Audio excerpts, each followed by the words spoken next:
Fala moçada, tudo bom com vocês? Meu nome é Felipe Bonato, seu canal Luz de Certeza.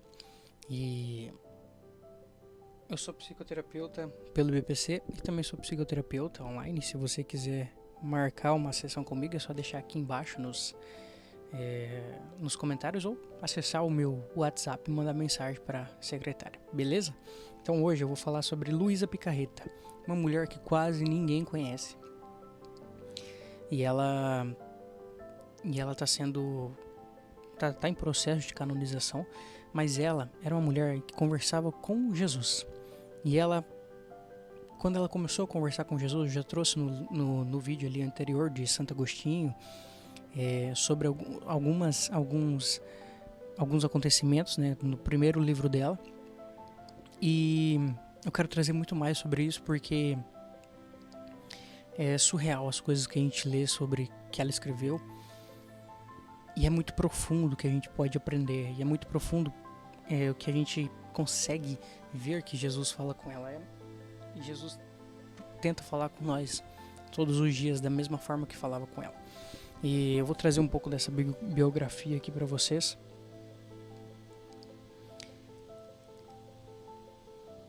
Bom, é só vocês entrarem no Google, né, e escrever livrodocel.com.br. Esse é o site dela. Não sei quem toca esse site do Brasil, né, mas ele está todo em português. Ele tem todos os livros dela que você pode baixar em PDF.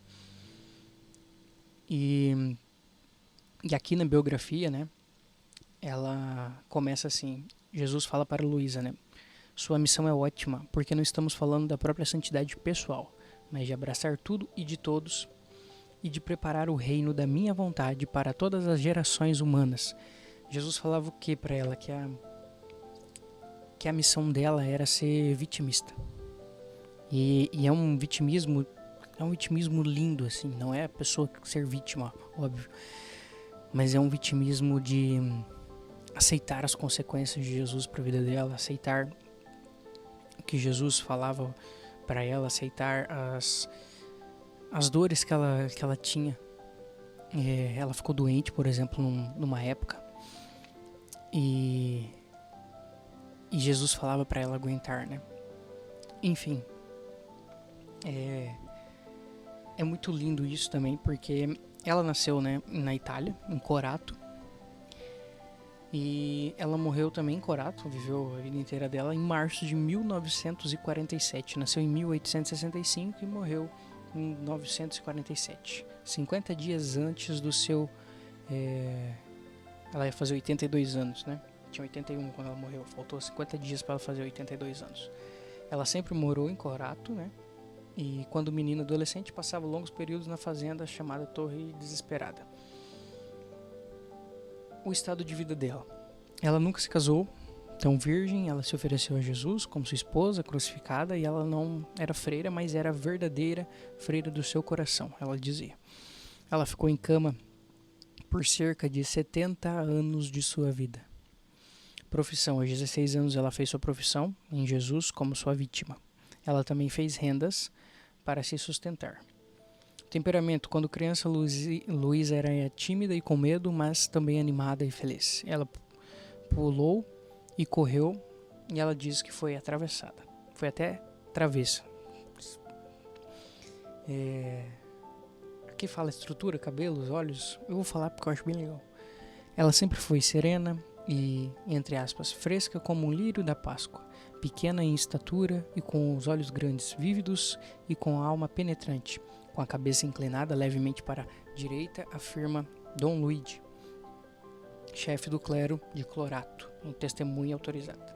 Educação: pouco tempo depois de conhecer Luísa, a Santa Aníbal, sacerdote, escreve sobre ela, entre aspas: embora ela não possua nenhuma ciência humana, ela é abundantemente dotada de toda a sabedoria inteiramente celestial e da ciência dos santos. O jeito que ela fala da luz e consolo, por natureza, ela não falta de criatividade. Os estudos que ela fazia quando era pequena eram apenas uma educação de primeira série. Como que uma pessoa com primeira educação de primeira série, até os 16 anos, quando começa a escutar a voz de Jesus, tem isso?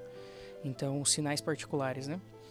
Entre as características e sinais particulares de sua natureza havia um amor por se esconder e um amor ainda maior por obediência. Ela quer viver sozinha, oculta e desconhecida. Por nada no mundo Luísa teria colocado as comunicações íntimas e prolongadas com sua adorável Jesus por escrito. Se o nosso próprio Senhor não a tivesse feito repetidamente fazê-lo pessoalmente por meio da santa obediência a seus diretores. As comunicações que recebeu desde tenra idade continuarão até sua morte. Ela sempre cedeu à santa obediência com grande força e generosidade, porque o conceito que ela tinha da santa obediência a faria recuar-se e a entrar no paraíso. Enfim, aí ela teve confessores, 5 sacerdotes e tal, diretor espiritual, Nosso Senhor que queria reservar para si mesmo, começou a fazê-lo ouvir sua voz interiormente. Aqui começa. Os compromissos particulares da vida cristã. Aos 18 anos, Luísa se matriculou como filha de Maria. E aí chegam as experiências místicas e extraordinárias. Além de ouvir a voz de Jesus interiormente, ela teve sua primeira visão de Jesus aos 13 anos de idade, na varanda de sua casa. Foi Jesus carregando a cruz, que ergueu os olhos para ela, pedindo sua ajuda com as palavras: "Alma, ajuda-me". A partir de então, Luísa teve um desejo insaciável de sofrer pelo amor de Jesus. Foi quando seus primeiros sofrimentos físicos da paixão de Jesus começaram, embora ocultos. Além disso, houve muitas dores indescritíveis, tanto espirituais, a ausência sensível de Jesus dela, quanto moral. O fato de sua família ter descoberto seus sofrimentos e pensado que eles eram meramente devidos à sua própria vontade. Olha isso. Os familiares não acreditavam nela e achavam que os sofrimentos dela vinham porque ela queria. Isso serviu apenas para divulgar mais ainda sua situação, trazendo sobre ela a incompreensão e a hostilidade dos sacerdotes, dos quais ela percebeu que dependia totalmente. Além disso, foi adicionada um teste terrível com duração de 3 anos, de 13 a 16 anos. Foi uma batalha feroz contra os demônios. Ela resistiu bravamente a seus ataques, sugestões infernais, tentações, provocações e tormentos até que ela os derrotou completamente com sucesso. No assalto final que sofreu nessa batalha, Luísa perdeu a consciência normal e teve uma segunda visão de Jesus sofrendo gravemente pelas ofensas dos pecadores. Foi quando ela se submeteu ao estado de vítima que Jesus e Nossa Senhora das Dores a convidaram a aceitar. Depois disso, as visões de Jesus se multiplicaram e Luísa costumava participar de diferentes sofrimentos de sua paixão, particularmente na coroação dos espinhos. Como resultado, ela não podia comer, trazendo toda a comida daquela idade em diante, vivendo em um estado quase total de abstinência de comida até a sua morte. Ela parou de comer. Alimentou-se unicamente da Santa Eucaristia. Sua comida era a vontade do Pai.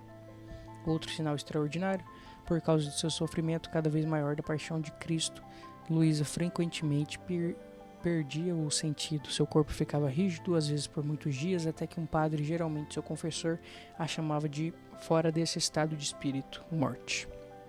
Ou seja, ela estava quase morta. Ele fez isso abençoando as costas da mão ou a testa e orando: Santo Deus, Santo Poderoso, Santo Imortal, tende piedade de nós e de todo mundo. Por obediência, sua alma retornou ao corpo e quando se recuperasse o suficiente, seu confessor celebraria a Santa Missa em seu quarto. E esse foi um dos maiores sofrimentos de Luísa, o de exigir que um padre a visitasse todas as manhãs para chamar sua alma de volta ao corpo, pois não havia outra maneira dela retornar, exceto através de um padre. A bela humildade de Luísa sofreu muito devido ao fato de que um sacerdote estaria sujeito a ela de alguma forma, embora muitos de seus confessores ao longo deste tempo tinham visto o extraordinário trabalho que Deus estava fazendo nesta alma mais bela e humilde. Enfim, tinha um último confessor, outro fenômeno extraordinário. Durante 64 anos em que estava acamada, nunca experimentou escaras. Luísa morreu um pouco antes de completar seus 82 anos, em 4 de março de 1947, em Corato, na Itália, após uma doença de 15 dias por pneumonia, a única doença seria que já experimentou em toda a sua vida. Ela morreu de madrugada, na mesma hora em que seu confessor estava acostumado a fazê-la sair de seu estado de quase morte todos os dias. Fenômenos extraordinários, essa parte aqui é legal. Após a morte, o cadáver de Luísa está sentado em sua pequena cama, exatamente como quando estava viva. Era impossível corrigi-la, mesmo com a ajuda de várias pessoas. Ela ficou nessa posição, então eles tiveram que construir um caixão completamente especial. Algo extraordinário aconteceu, seu corpo inteiro não sofreu a rigidez de cadáver que se segue à morte. Ao longo dos vários dias, ela ficou à vista de todos em Corato e das muitas pessoas que vieram do exterior com o objetivo específico de poder ver e tocar com suas próprias mãos esse fenômeno único e maravilhoso. Entre aspas, eles foram capazes de mover a cabeça sem esforço, em qualquer direção. Ou seja, que ela estava parada, ela estava paralisada, sentada, mas você não mexia de jeito nenhum para ela deitar. Mas a cabeça se movia em qualquer direção que você mexia. Levantar os braços e dobrá-los, dobrar os pulsos e todos os dedos, eles podiam até levantar as pálpebras e perceber como os olhos estavam brilhantes e não ocultos. Parecia que Luísa estava viva e apenas dormindo. Enquanto isso, um grupo de médicos deliberadamente reunidos após cuidadosos exames do cadáver declarou que Luísa estava morta. Todo mundo queria saber que era uma morte verdadeira e não apenas aparente, como todos supunham. Com o consenso das autoridades civis e do oficial de saúde para satisfazer as multidões que a pressionavam, eles foram obrigados a deixá-la por 4 dias no leito de morte, sem dar sinais visíveis de decomposição, sem embalsamamento. Enfim, aos 23 anos, os dons místicos, um ano após de seu confinamento permanente na cama, né? Ela ficou confinada na cama após os 23 anos. Ela recebeu a graça do casamento místico em 16 de 888, ofuscada pelas 3 virtudes teológicas da fé, esperança e caridade, e foi renovada 11 meses depois, no céu, na esperança da Santíssima Trindade. Enfim, tem várias pessoas aqui, eventos depois atuais que ainda acontece hoje, né? Mas o melhor não está aqui, o melhor está na conversa dela com Jesus, que é onde todo mundo quer ver, né? Eu não canso de ficar colocando em... O mais bonito é o que eu falei no vídeo anterior, né? Quando ela vê Jesus, e é o que traz a luz divina, né? Que Jesus fala para ela.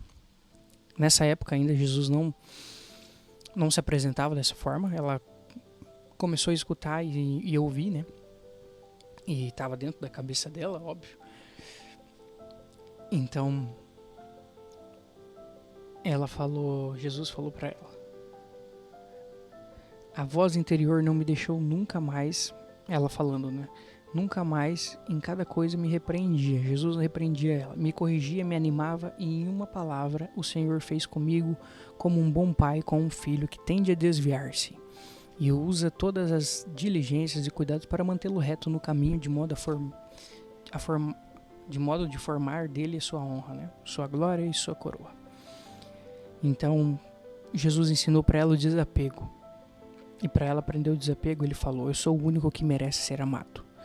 Olha, se você não tirar esse pequeno mundo que te rodeia, isto é, pensamentos e criaturas, imaginações, eu não posso entrar livremente em seu coração. Este murmúrio em sua mente é impedimento para te deixar ouvir mais clara a minha voz, para derramar as minhas graças e para te fazer apaixonar verdadeiramente por mim.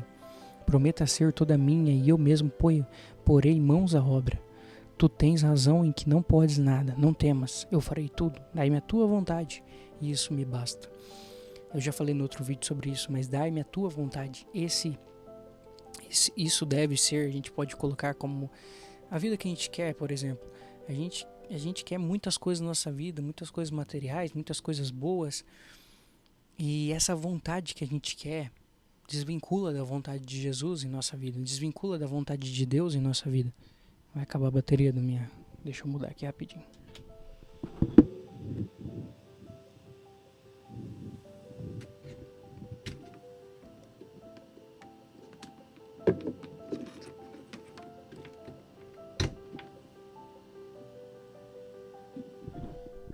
Então, olha só como a gente pode levar isso. Entenda como se fosse um estudo de caso que eu estou fazendo, um estudo de livro, para as pessoas que acham que a psicologia tem que ir contra tem que ir contra a religiosidade, tem que ir contra a religião, tem que ir contra todas as coisas que vêm fora da razão. A gente está na psicologia moderna, estamos numa era moderna, né? Depois de 1500 e depois das revoluções que tiveram, a gente começou a olhar tudo por uma visão racional. E o que acontecia antes de 1500 para trás, a gente é como se fosse lixo, é como se fosse jogado debaixo do tapete, porque agora nós somos modernos, agora a gente vê realmente a razão, a gente vê as coisas com facilidade. Por que será? Por que a gente não se pergunta o que acontece antes? Por que a gente não é aprendido com isso na nossa educação? Por que a gente não aprende? A gente vê muito pouco de Aristóteles, vê muito pouco de Platão, vê muito pouco de Jesus Cristo. Por que a gente pode estudar os modos, né, psicologia moderna, a história moderna, e a história medieval a gente esquece? Será que antigamente existia uma falta de inteligência? Muito pelo contrário. Antes disso, a gente tinha uma inteligência, a gente tinha uma faculdade que era voltada somente pela igreja, né? A igreja controlava as faculdades, era da igreja, foi ideia da igreja, foi o começo das faculdades. E depois disso a gente vê essas faculdades saindo da igreja e vindo para fora, né? Se todo mundo então pode estudar, não que naquela época não pudesse, mas era de uma forma diferente, tinha que passar pelo crivo da igreja. E por que a gente vê como o crivo da igreja era ruim? Por que será que era ruim? E agora é bom?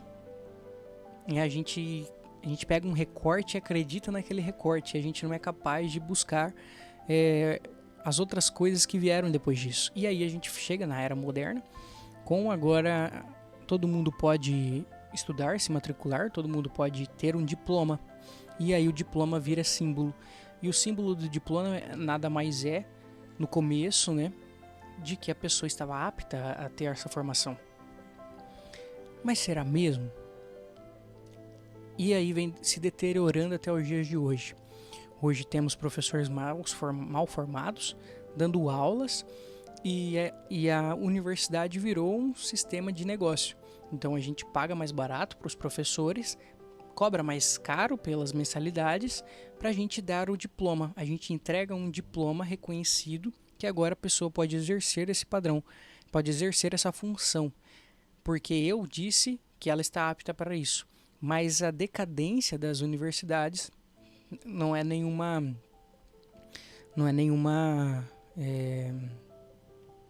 novidade, né?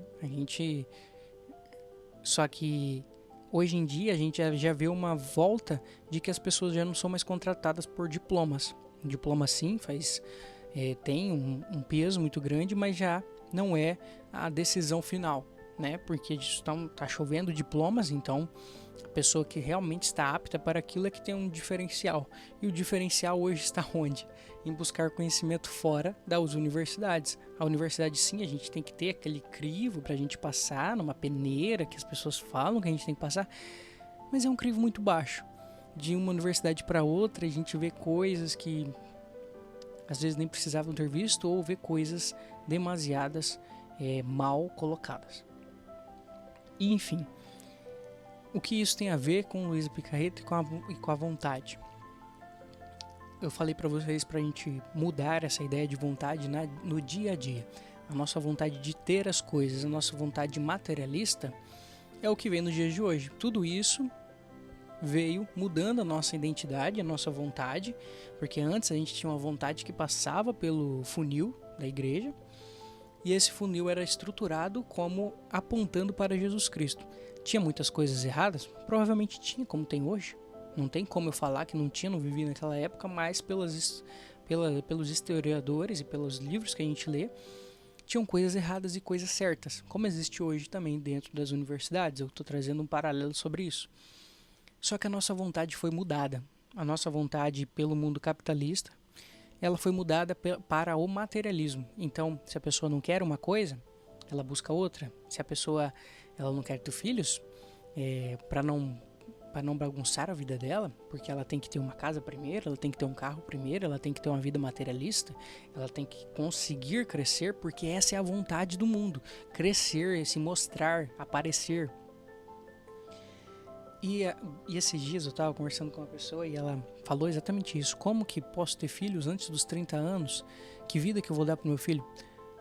Quase certeza que teu filho não vai morrer de fome, porque é uma pessoa pouco bem estruturada, né? Você tendo um pouquinho de dever, um pouquinho de trabalho, você já consegue criar sim um filho. Então hoje a gente quer mais, a gente quer comprar mais, a gente quer viver e ser feliz e buscar prazeres, né? Então dentro dos prazeres está a nossa vontade.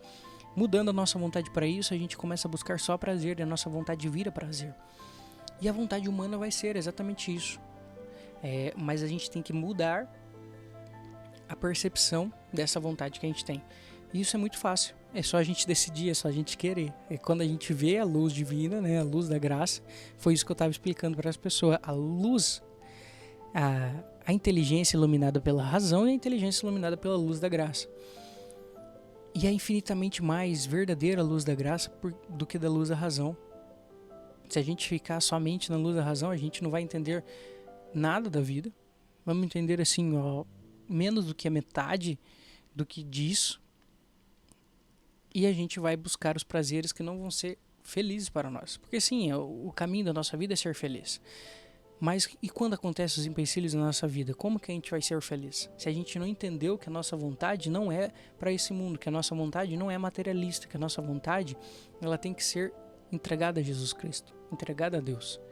Porque entregando a nossa vontade, a gente se sacrifica.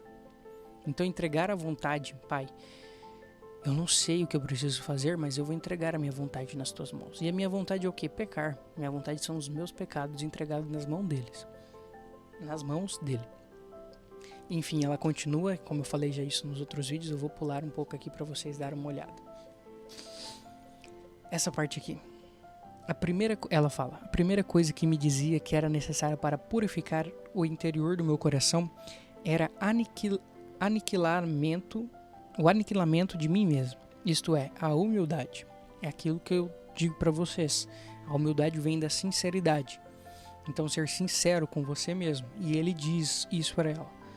Olha, para fazer com que eu derrame as minhas graças no teu coração, quero fazer-te compreender que por ti nada podes. Eu me cuido muito bem daquelas almas que se atribuem a si mesmos o que fazem. Ou seja, eu vejo muito bem as pessoas que se atribuem pelas conquistas delas, somente elas. Eu construí uma casa, eu comprei a minha casa, mas foi fruto meu. Tudo bem, pode ter fruto seu sim, você pode ter ralado, trabalhado. Mas aqui ele fala isso e continua. Querendo me fazer tantos furtos de minhas graças. Consegue entender? Às vezes aquilo que você teve na sua vida não foi fruto seu, foi graça divina. Foi sorte, pode dar um nome de sorte. E você fica se vangloriando sobre isso. Mas ele é onipotente, onisciente, ele vê isso. Porque no fundo é aquilo que eu falo para vocês, né? No final de sua vida não é sobre você e as pessoas, é sobre você e Deus. E ele continua, em vez disso, com aquelas que se conhecem a si mesmas, aquelas que são sinceras consigo mesmas.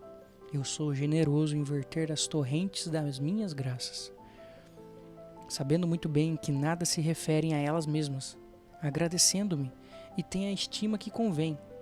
Vivem com medo de que, se não me corresponder, posso tirar-lhes tudo que lhes dei, sabendo que não é uma delas. Pelo contrário, nos corações de quem fedem de soberba nem sequer posso entrar em seu coração. Olha só que profundo isso. Porque inflado deles mesmos não há lugar onde possa me colocar. Quando a gente está inflado de soberba, sabe essas pessoas soberbas realmente? A gente olha para fora porque é mais fácil achar, né? Mas eu sou soberbo. E quando eu estou inflado de soberba, de mim mesmo, que fui eu que conquistei, de que foi eu que fiz, de que sou eu, não tem espaço para ele. E quando eu sou miserável, ele continua, as miseráveis não levam em conta as minhas graças e vão de queda em queda até a ruína. Sabe, as pessoas miseráveis? E quantas vezes eu sou miserável no meu dia a dia, Durante o dia, quantas vezes eu fui miserável? Comigo para com os outros? Por isso, quero que neste dia faça contínuos atos de humildade. Quero que você esteja como um menino envolto em fraldas. Vamos voltar ali. Quero que faça nesses dias contínuos atos de humildade. São esses atos que eu estou falando para vocês, entregar a vontade a Ele. A gente por si só também não pode ser humilde. A gente também não pode ser sincero por si só. Porque a sinceridade ela vai te quebrando aos poucos, vai te quebrando esse ego inflado que a gente tem. Porque se Deus está dentro de nós, Ele tem que ter um espaço para Ele habitar. Então, por mais que você seja ateu, agnóstico, se você não estiver aberto, Ele não vai aparecer para você, por mais que Ele esteja te vendo todos os dias e todas as horas.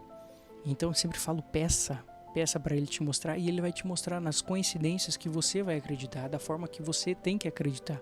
Não sou eu, nem ninguém que vai te fazer isso. E Ele continuando. Quero que você esteja como um menino envolto em fraldas, que não pode se mover nem um pé para dar um passo, nem uma mão para agir, senão que tudo que espera vem da mãe. Assim você estará junto a mim como um menino, me rogando sempre que te assista, que te ajude, confessando-me sempre teu nada, em suma, esperando tudo de mim. Olha como é difícil isso. Esperando tudo de mim. Como que é esperar tudo de outra pessoa? Como uma criança envolta em fralda. Uma criança que não consegue se mover sozinha, não consegue se trocar sozinha, não consegue se limpar sozinha, não consegue comer sozinha. É isso que Ele quer da gente. Que Ele quer que a gente volte a ser criança desta forma sincera. Não julgando os outros, não olhando para os outros, olhando para fora, mas olhando para dentro. Que precisamos melhorar, porque tem sempre algo a melhorar. Veja, se você já é aquele que pensa... Eu já melhorei tanto na minha vida, eu já sei disso, Felipe. Eu já sei de tudo isso, de trás pra frente. Eu sempre escuto os padres falando e outras pessoas falando. Veja bem como você já tá no nada. Tente se humilhar, realmente. Então, ela procurava, ela falando, procurava fazer quanto mais podia para satisfazê-lo. Me diminuía, me aniquilava, e às vezes chegava a tanto sentir quase um defeito do meu ser, de modo que não podia obrar, nem dar um passo, nem sequer um respiro se ele não me sustentava. Olha, além disso, eu estava tão mal que tinha vergonha de me deixar ver pelas pessoas, sabendo que sou a mais feia, como em realidade eu ainda sou. Então, quanto mais eu podia fugir e dizer entre mim, se vocês soubessem como eu sou ruim, se pudessem ver as graças do que o meu Senhor está fazendo, porque eu não dizia nada a ninguém, ou seja, ela não dizia o que ela pensava, o que Jesus falava para ela, e que eu sou sempre a mesma. Como me teriam horror, como teriam horror de mim, de você, se soubessem quem eu sou, realmente, sabe, aquela coisa, estão falando de mim, então me chamem, porque eu sei muito mais de mal sobre mim do que vocês. E ela continua, lembro de uma manhã que ele me falava sobre a mesma virtude. Ele me dizia que por falta de humildade havia cometido muitos pecados. Imagine, pessoal, essa pessoa já está escutando Jesus, ela já viu, ela já se desapegou, ela já consegue ouvir, ela já consegue entregar as coisas para ele. Ela fala que lembra de uma manhã, ele falava sobre virtude, ele disse para ela, por falta de humildade havia cometido muitos pecados. Imagine eu. E que se eu tivesse sido humilde, eu teria ficado mais perto dele e não teria feito tanto mal.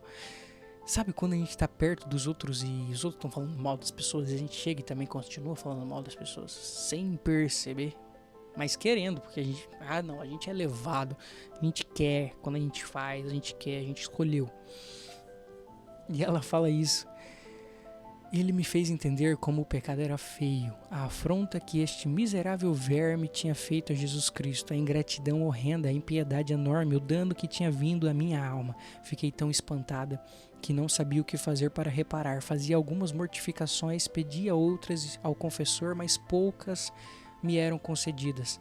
Assim que todas me pareciam sombras e não faziam outra coisa que pensar em meus pecados, mas sempre me estreita a ele. Tinha tanto medo de me afastar dele, de agir pior, que antes que eu mesmo não sei explicar. Não fazia outra coisa quando me encontrava com ele que dizer-lhe a pena que sentia por havê-lo ofendido. Pedia sempre perdão, agradecia porque tinha sido tão bom comigo e dizia de coração: olha, Senhor, o tempo que eu perdi enquanto poderia ter te amado. Então não sabia dizer outra coisa senão o grave mal que tinha feito. Finalmente, um dia ele me repreendeu e me disse: esqueço-me das culpas. Não quero que penses mais nisto. Porque quando uma alma se humilhou, convencida de ter feito mal, e levada a alma no sacramento da confissão, e esta está disposta a morrer antes de me ofender, pensar nisso é uma afronta à minha misericórdia, é um impedimento para estreitar ao meu amor, porque ela procurava sempre com a mente envolver-se na lama do seu passado e impedir-me a fazer voar para o céu, porque sempre com essas ideias se fecha a si mesma, se é que procura pensar nelas. E além disso, olha, eu já não me lembro de nada, esqueci perfeitamente. Você vê alguma sombra de rancor na minha parte? Meu Deus, olha que lindo isso. Olha, eu já não me lembro de nada, eu esqueci perfeitamente. Mas esqueceu porque ela se mortificou, porque ela se humilhou e ela viu o mal que ela fez. E eu dizia: não, Senhor, és tão bom, mas me sentia partir o coração em ternura. E ele: e bem, quererás manter diante dessas coisas? E ela falava: não quero. E ele: pensemos em amar-nos e contentar-nos mutuamente. Daí em diante não pensei mais nisso, fazia quanto mais podia por satisfazê-lo, lhe pedia para que ele mesmo me ensinasse o modo como devia fazer para reparar o tempo passado. E ele me dizia: imitação da sua vida, imitação da vida de Jesus. Estou pronto para fazer o que tu queres. Olha, a primeira coisa que eu disse que queria de ti era imitação da minha vida. Assim vejamos o que te falta. E ela dizia: Senhor, me falta tudo, eu não tenho nada. E ele: e bem, não temas, pouco a pouco faremos tudo. Eu mesmo conheço como és fraco. Mas é de mim que deves tomar força. Não me lembro em ordem, mas como posso dizê-lo? E acrescentava a ele, Jesus falando: espírito de retidão, quero que sejas sempre reta no teu agir. Com um olho deves olhar para mim e com o outro deves olhar o que está a fazer. Quero que as criaturas se desapareçam completamente. Se você não olhar para as pessoas, não, mas deves pensar que eu mesmo quero que faças o que te é ordenado. Então, com o olho fixo em mim, não julgará ninguém, não olharás se a coisa te é penosa ou te agrada, se podes não fazê-la. Fechando os olhos, tudo isso os abrirá para olhar só a mim. Me levará junto a ti pensando que estou olhando fixamente e me dirá: Senhor, só por ti eu faço, só por ti quero agir, não mais escrava das criaturas. Então, se você anda, se você trabalha, se você fala, em qualquer coisa que você faz, seu único fim deve ser de me agradar, só a mim. Quantos defeitos evitará se te fizer assim? E outras vezes ele continua, ele dizia para ela: também quero que se as pessoas te mortifiquem, te injuriam, te contradizem, o olhar também fixo a mim, pensando que com a minha própria boca te digo: filha, sou eu propriamente, eu quero que sofras isto, não as criaturas. Afastas o olhar delas, senão só eu e tu sempre. Todas as demais destruas. Olha, quero fazer-te bela por meio desses sofrimentos. Quero te enriquecer com os méritos, quero trabalhar a tua alma, tornar-te semelhante a mim. Você me fará um presente, me agradecerá afetuosamente, será agradecida como aquelas pessoas que te dão a oportunidade de sofrer, recompensando-as com algum benefício. Fazendo assim, caminharás reta diante de mim. Nada te dará mais inquietude e gozarás sempre a paz. Enfim, ela continua ainda dizendo algo muito bonito, mas essa parte: dão a oportunidade de sofrer. Quando que hoje em dia você consegue olhar o sofrimento como oportunidade? Eu tô rindo porque eu não consigo também. Por mais pequeno que eu ainda pense que eu estou crescendo, ainda é tão pequeno, a oportunidade de sofrer. Pai, que eu vejo essa oportunidade de sofrer para te abraçar. Sabe? Não tem como uma pessoa que não comia, uma pessoa que estava em estado todos os dias de morte, chegar tão bonito nessas frases. Escrever tão bem as coisas que Jesus falava para ela. Consegue entender? Eu acho, assim, muito, mas assim, impossível isso ser mentira. E muita gente com certeza teve algo parecido assim com Jesus, mas se deixou desviar. Ou se não se deixou desviar, foi aniquilado pelas pessoas. Consegue compreender? Então assim, a gente ainda tem tantas pessoas boas no mundo que a gente pode ajudar realmente. E a gente tem uma visão totalmente diferente. Porque sofrer é ruim. Aqui ela tá falando de sofrimento, as pessoas te xingar é ruim, o patrão te xingar é ruim. Mas a oportunidade de que Deus tá lá. Porque não existe um momento na nossa vida que Ele não tá. Vamos trazer isso pro mundo das razões. Se Deus é onipotente, Ele estava aqui quando eu nasci, como se essa fosse a linha do tempo. Ele estava aqui quando eu nasci. E Ele tá aqui, Ele já estava aqui no dia de hoje, vendo o que eu ia fazer. E Ele tá aqui no dia de amanhã, anos, e Ele sabe o que vai acontecer. Então aqui, no presente, agora, Ele vai me dar as alternativas, as oportunidades que eu preciso para chegar aqui onde Ele quer. Só que Ele só quer uma coisa de mim, que eu entregue a minha vontade para Ele. Porque sim, a gente tem o livre arbítrio, mas é o livre da sua vontade, é o livre de você fazer o que você quer ou fazer o que Jesus quer que você faça. E talvez você nunca vai saber o que Ele quer que você faça. Na maioria das vezes você não vai saber o que Ele quer de você. Você vai entender muito pouco disso. Mas é estar aqui. Você, claro, fazer planos para o futuro, olhar o seu passado como aprendizado, toda aquela história que todo mundo já sabe, mas estar aqui, hoje, o agora e a eternidade. É isso que a gente tem que ter na nossa cabeça. O agora e a eternidade. Acordar de manhã e Jesus, eu quero agora, que eu viva agora intensamente para a tua vontade. Você vai ver como o teu dia vai mudar. As pessoas à sua volta vão mudar.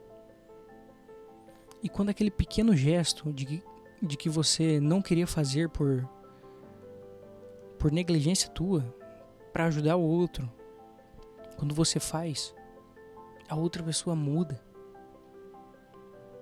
E aí você faz de novo, e faz mais, e melhor. E aí você peca, e aí você cai. E aí você tem que começar tudo de novo. E é assim. E essas são as coisas que a gente vai passar provavelmente todos os dias de nossa vida. Tem dias que vamos estar bem, tem dias que vamos estar maus. Tem dia que a gente não vai conseguir fazer isso. E a gente vai se sentir tão afastado dele. Só que ponto eu quero chegar? De que hoje é tudo sobre nós. Principalmente os pastores falando. Parece muito pra mim. Deus vai te abrir, Deus vai te... como que é aquela palavra? Que sempre falam, essa palavra aqui é muito boa.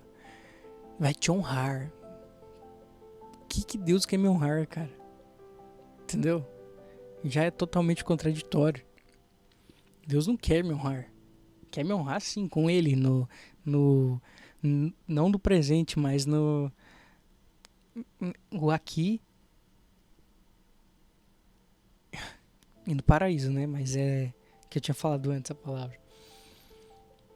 Com certeza Ele tem pra mim algum lugar do lado dele lá. Mas se eu não fizer aqui, ou agora, com certeza Ele não vai me honrar. Não nessa vida. Eu não espero que Ele me honre nessa vida. Não espero mesmo. Já esperei algumas vezes. E aqui a gente volta para a parte da psicologia. As pessoas, quando estão correndo somente atrás consumo, de reconhecimento, recompensa, para de olhar para esse lado, do lado real. O lado do sofrer mesmo, o lado do sacrifício, que é onde está a felicidade real. A felicidade verdadeira, ser alegre, não é recompensa, não é ter reconhecimento. É você se humilhar realmente. É contraditório, né? Mas vocês vão entender, eu acredito em Deus que vocês vão entender. Então, esse foi o livro lá, Luísa Picarreta. Eu vou continuar, que foi só até aqui que eu li. Eu vou fazer alguns pontos depois e daí eu trago nas próximas. Esse vai ser o vídeo 1 sobre ela, mas eu vou continuar trazendo vídeo sobre ela e que ela interceda por mim e que as coisas aconteçam para que mais pessoas olhem para ele dessa forma. Beleza? Então fiquem com Deus, deixa uma curtida, se inscreva no canal e até a próxima.